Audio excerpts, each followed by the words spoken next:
A peregrinação pelo caminho de São Francisco de Assis é religiosa? Essa é uma pergunta que muitas pessoas me fazem, muitos amigos também me fizeram na época que eu fiz a peregrinação e postei bastante coisa lá no Instagram, né, contando a minha história lá durante a peregrinação.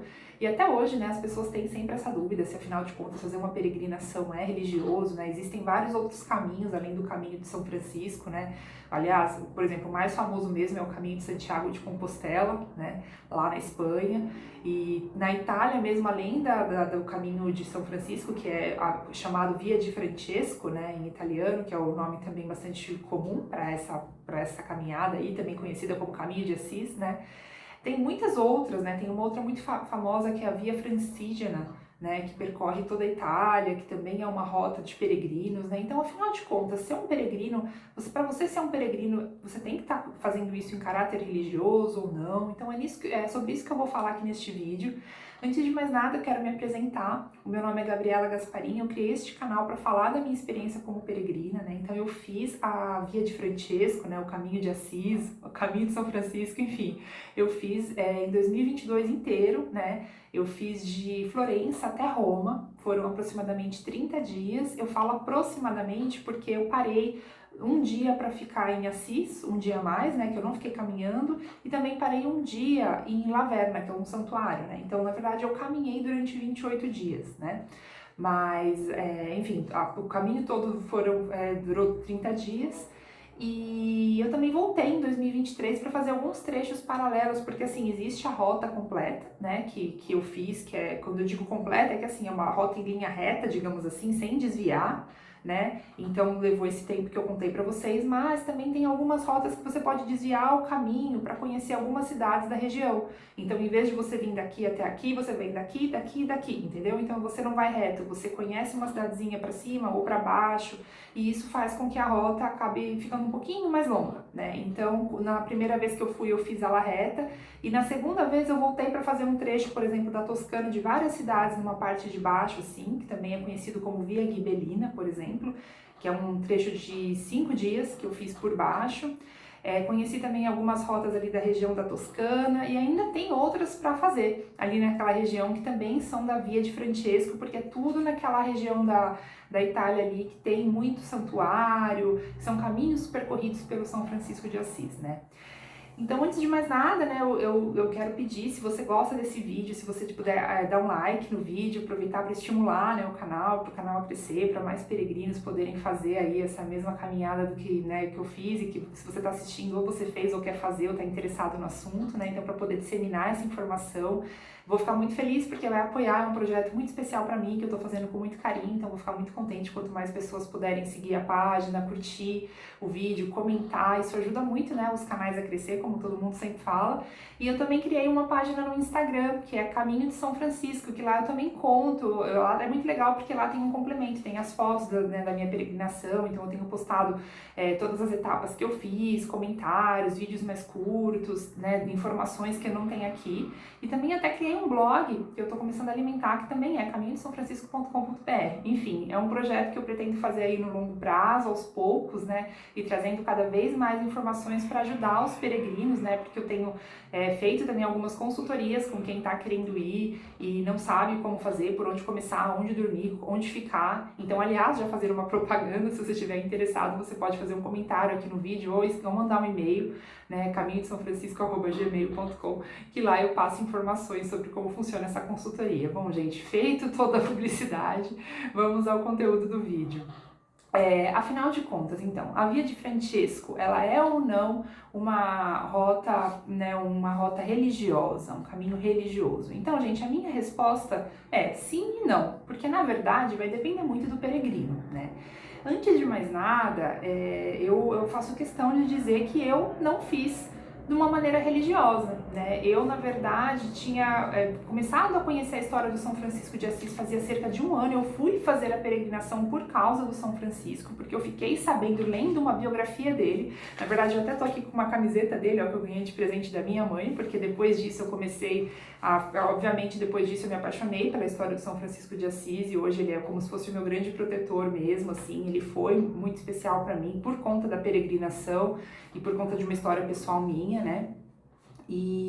Mas não, eu não sou religiosa, por exemplo. Eu fui criada numa família católica, fervorosa, mas eu acabei não seguindo o catolicismo, tá? E eu não sou religiosa, eu não pratico o catolicismo, eu não fui fazer a peregrinação com esse cunho, né? Com esse objetivo religioso. O meu objetivo foi mais de uma maneira, vamos dizer assim, espiritual, uma peregrinação espiritual e de agradecimento, né? Porque eu estava numa fase muito feliz da minha vida após eu tinha tido uma doença muito grave, e aí eu tinha me curado dessa doença e eu queria agradecer. E aí, como eu estava lendo o livro de São Francisco de Assis, porque também chegou para mim a biografia dele de uma maneira completamente aleatória, né? Eu já contei aqui no canal, num vídeo, né? Eu vou colocar aqui na descrição como foi que eu fiquei sabendo da peregrinação, que foi lendo um livro sobre a biografia de São Francisco que eu comprei justamente para conhecer mais sobre ele, né? E aí lá falava que o São Francisco tinha feito, né, uma caminhada de Assis até Roma para conseguir que as suas regras, que as regras franciscanas fossem aceitas pela Igreja Católica, né, incluídas. E aí, no que eu tava lendo, né, eu falei, ué, será que esse caminho existe? Esse caminho que ele fez deve existir, né? E no que eu pesquisei, apareceu a página da Via de Francesco, eu soube que existia essa peregrinação. Eu nunca tinha feito nenhuma coisa parecida na minha vida, não era peregrina antes, né? E eu fiquei com vontade de fazer, né? Então eu fiquei sabendo disso em 2021, e aí eu pesquisei, em 2022 já estava arrefecendo a pandemia na época, né? E eu fui, gente, foi assim, foi dessa forma, tá? Então eu não fiz por caráter religioso.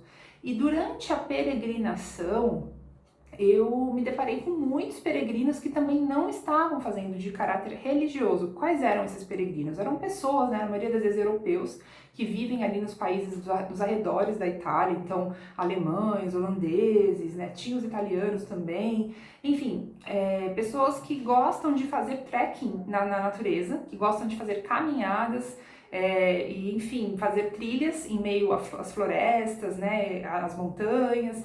E a Via de Francesco, ela passa por muitas trilhas que também são de trilhas de trilheiros, que fazem pelo esporte e por cultuar a natureza. Então, muitas dessas pessoas que estavam pelo caminho da Via de Francesco não eram religiosas também. Porém, muitas outras sim são religiosas. E qual que é a diferença de você estar fazendo a peregrinação? O que é uma peregrinação religiosa e não religiosa? Então, na verdade, eu até procurei no dicionário, pesquisei um pouquinho antes de fazer esse vídeo para não falar asneira, digamos assim, né? Então, assim, gente, na verdade, no dicionário, peregrinação significa viajar ou andar por terras distantes. Então, essa é a primeira, né? Esse é o primeiro significado. E o segundo significado é ir em romaria por lugares santos ou de devoção. Aí eu fui procurar o significado de romaria, e romaria significa peregrinação de caráter religioso. Então, a peregrinação em si, até mesmo na definição do dicionário, não é necessariamente uma viagem que a gente faz por um cunho religioso, de um objetivo para você estar indo para um lugar de devoção, né? Porque geralmente os devotos, o que eles fazem? Eles fazem essas romarias, essas viagens, né? E passam por esses lugares santos, então tem aquela famosa viagem, né, aquela famosa peregrinação à Meca, né, que é feita pelos muçulmanos. Existem também algumas peregrinações, né, que os peregrinos de uma religião fazem essas romarias, né? Então, por exemplo, aqui né, no Brasil, né, vamos ir até Aparecida, né, tem aquele caminho da fé também. Então, mas não necessariamente a pessoa está indo porque ela quer chegar, então de repente a um santuário, porque ela está em oração, ou porque ela está necessariamente conectada, né, com esse objetivo maior. Às vezes as pessoas fazem essas romarias, às vezes para pagar uma promessa, né, ou porque elas realmente são muito devotas de algum santo específico, de alguma religião específica, e elas querem realmente estar nesse momento de silêncio e encaminhada em rumo a essa caminhada espiritual. Já a peregrinação por si só não tem relação, né? Um exemplo disso, por exemplo, é o caminho de Santiago de Compostela, que é muito famoso, é o mais famoso, é a peregrinação, acho que acredito eu, a mais famosa hoje em dia, uma das mais famosas do mundo, se não é a mais, né? Não pesquisei, mas tenho quase certeza disso, porque é muito popular mesmo, né?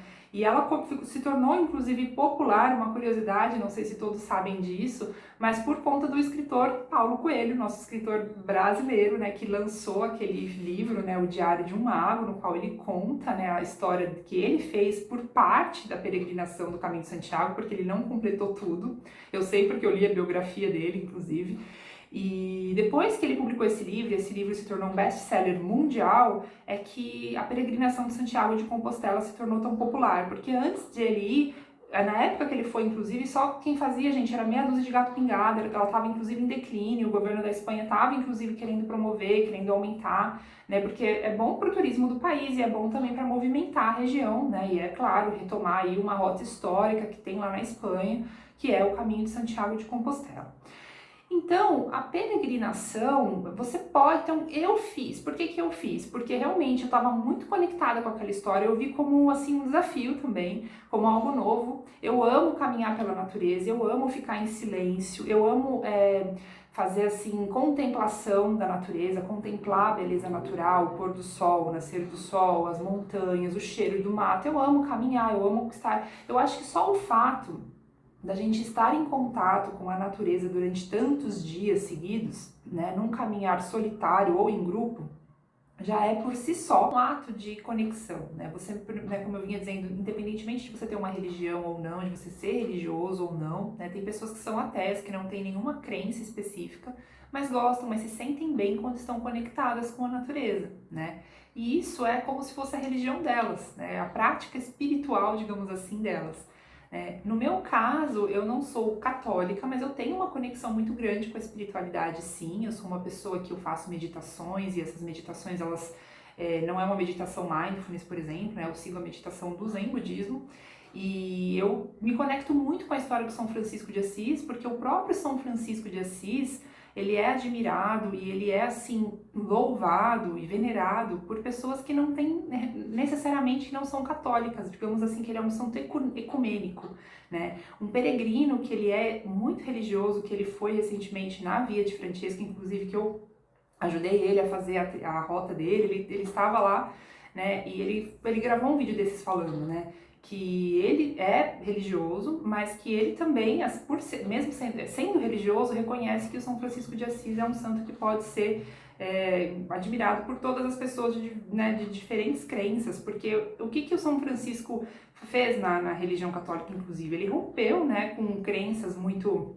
Ele buscava romper, né, com padrões de comportamentos e crenças que levavam as pessoas a acharem que, nossa, para você ter a sua religiosidade, você tem que estar lá na igreja, completamente linda e pintada de ouro, né, com trajes chiques. Muito pelo contrário, ele se vestia com as roupas mais simples possíveis, né? Ele abdicou de todos os bens para praticar o que ele acreditava ser uma vida simples, em contato com a natureza, com os animais, né? Então ele venerava os pássaros, né? As plantas, o sol, a natureza. Ele meditava também, então, né? Um dos pontos, né? Então agora vindo um pouco falar sobre assim a peregrinação do Caminho de São Francisco em si, por que ela pode, ela também é religiosa e por que ela remete muito a uma religiosidade, né? Porque sim, ela é uma peregrinação, uma rota de peregrinos que vai passar por vários pontos onde São Francisco de Assis viveu, pregou e morou, né? Então todas as cidades ao entorno ali naquelas 3 grandes regiões onde ele praticamente mais esteve naquela época, né? Que é a região da Toscana,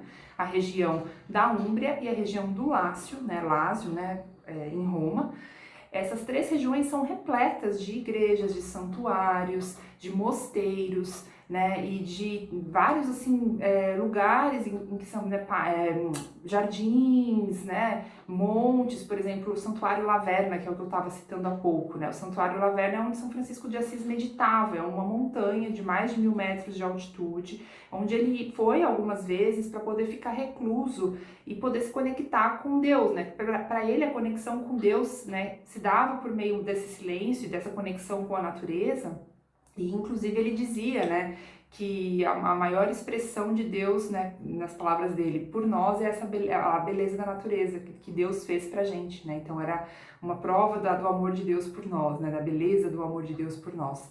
Então, ele mesmo, né, fazia esse tipo de conexão quando ele queria estar perto de Deus, né? E o que é estar perto de Deus? Para cada um pode ser uma Deus, né? A palavra Deus hoje ela é bastante, né, tem ali um significado muito marcado na nossa mente, no nosso imaginário, mas para muitas pessoas, né, o Deus pode ser justamente essa sensação de conexão, pode ser uma energia, né, da natureza, né? Cada pessoa enxerga né, uma deusa, uma divindade da sua maneira, né? Mas isso não vai contradizer de forma alguma com os ideais de São Francisco, né? Ele era um santo, inclusive, que tinha diálogos, né, com religiões, né? Na história dele consta ele com um sultão, por exemplo, né, do Egito, se eu não me engano. Enfim, ele tinha esses contatos, essa abertura, né? Então, durante essa peregrinação, a gente vai passar, né? Então, assim, ela é maravilhosa para as pessoas que simplesmente amam a natureza, porque as cidades que a gente passa são cidades em meio são pequenininhas, às vezes são pequenas comunas ou vilazinhas mesmo, no meio de montanhas maravilhosas, vales, plantações, né, de girassol, de oliveiras, enfim, aos campos ali de uvas italianos, né? Então a gente passa por aquelas, nossa, pela floresta, né? Tem uma região ali que se chama Parque Nacional do Casentino, que é uma floresta muito linda, que tem essas trilhas que eu falei. Então a gente fica conectado com o verde. A gente sobe, fica vendo as paisagens, aqueles verdes campos, aqueles vales, nasceres do sol e pôres do sol maravilhosos, ainda mais se você vai no verão ou na primavera, né, que quando eu fui, né, assim, eu fui já no finalzinho, na verdade, do verão, já indo pro outono já, mas estava maravilhosa, né, a vista, e então você tem conexão, né, algumas partes tem rios, tem até cachoeira, né, dos trechos, assim. Então, mais ali na região, indo já para perto de Roma, né, na região do Lázio ali, tem rio, tem um verde maravilhoso, né? Então, é uma conexão realmente muito forte. E quando a gente fala do cenário, a gente está na Itália, né? E uma Itália realmente, aquela parte da Úmbria, sobretudo, muito onde a presença né, da época medieval ela foi muito forte ali, então tem muitos castelos e tem muitos santuários, realmente, muitos mosteiros em homenagem a São Francisco, porque, né, e eremitérios, né, porque ele viveu ali, então tem muitos, né, ele ganhou de presente, às vezes, um mosteiro, e aí hoje está lá em homenagem a ele, que é onde ele também esteve por um tempo, aí é onde o outro, é onde ele fez um presépio pela primeira vez, aí tem Assis, que é a própria cidade onde ele viveu, que ela é repleta, que é o cenário da vida dele ali, ainda intacto praticamente, a casa onde ele morou, né, a igreja onde ele nasceu, a igreja onde ele viu um sinal, né, que ele deveria reformar ali a igreja católica, né, de uma maneira simbólica. Então, gente, tem sim esse contato com a história de São Francisco o tempo todo e com a religião católica o tempo todo, porque estamos na Itália. Mas se você não faz por esse motivo, também não há, assim, a peregrinação ela é maravilhosa de qualquer forma, porque ela é, assim como Santiago de Compostela, né, que os peregrinos, muitos, lá no caso ainda mais, né, ela está bastante desconectada com a religião, a maioria das pessoas faz de uma maneira espiritual, com uma finalidade muito pessoal, né? Qualquer peregrinação, no final das contas, eu acho que o mais bacana é a gente ter essa intenção interna, né? De estou fazendo, né, por uma razão específica. Então, geralmente a gente fica dias, né, muitos dias caminhando, né? O ideal é que a gente, assim, para poder, por exemplo, receber o testemunho, assim, lá da própria... tanto quando você chega em Assis, quando você chega em Roma, você pode receber um testemunho, um certificado de que você fez a peregrinação. E para receber, você tem que ter caminhado pelo menos 100 quilômetros, né? Então, assim, é uma caminhada que vai ser longa, vai ser minimamente longa, mas e geralmente a gente faz sim uma intenção. Nem que seja, vou ficar esses dias todos desconectado, ou vou ficar no meio da natureza, ou vou me livrar, né? Porque você vai só com uma mochila, só o fato de você estar indo só com uma mochila nas costas e com poucas coisas, com poucos pertences, já é um ato de desapego. E geralmente você sai transformado, não tem como. Você começa um e termina outro, porque você passa por uma travessia. E essa travessia acaba sendo simbólica também, né? E acaba fazendo um efeito dentro de nós. Então, geralmente a gente volta da peregrinação, a gente fica tanto tempo caminhando e vendo uma vida completamente diferente que a gente tem muitos insights, muitas percepções. Então é muito comum, depois que a gente termina uma peregrinação longa, sobretudo, né? Quando a gente fica aí mais de 2 semanas, no meu caso foram 30 dias da primeira vez, né? Você se desconecta, você passa por um portal, não tem como, é um portal de transformação. Então, mesmo não sendo necessariamente religiosa, tem esse portal. E para concluir, é claro que na Via de Francesco tem também muitas pessoas que fazem de cunho religioso, então muitos padres, muitas freiras também fazem, além dos católicos, na Itália tem muitos católicos, então quando eu estava lá tinha muitas pessoas católicas que estavam fazendo necessariamente por causa realmente do São Francisco de Assis, né, e porque estavam com esse propósito religioso mesmo, de passar pelos santuários, de passar pelas igrejas, de fazer suas orações, o que é muito belo também, porque representa aí, né, uma caminhada que representa a fé dessas pessoas, né, envolvidas aí pelo São Francisco, que tem aí, né, uma mensagem de bondade, de maravilha para todos nós, assim, que acho que não tem como a gente não se conectar, né, com os ideais dele, que são ideais muito nobres, muito puros e muito verdadeiros, que acho que qualquer ser humano, né, se propõe, independentemente de crença, religião, né, a seguir os seus valores, ele vai estar num caminho necessariamente muito bom e muito certo, assim, pelo menos é como eu vejo, né. E então é muito bela, é uma caminhada maravilhosa. Então, respondendo a pergunta, não é necessariamente uma peregrinação religiosa. Então, se você gosta de estar em conexão com a natureza, se você está com vontade de fazer uma travessia interna, interior, né, de repente buscar algumas próprias respostas suas ou sair até com mais perguntas, né, e mergulhar dentro de si mesmo, é um caminho maravilhoso de ser feito ali na Itália, recomendo muito. E se você ficar com alguma dúvida, se você quiser fazer algum comentário, como eu já falei, né, pode fazer aqui nos vídeos, pode também entrar em contato pelo Instagram. E eu vou ficar muito feliz se você curtir o vídeo, né, dar um like e seguir a página, que em breve também vou fazer novos vídeos, mais conteúdo sobre esse assunto, tá bom? Muito obrigada, até o próximo vídeo.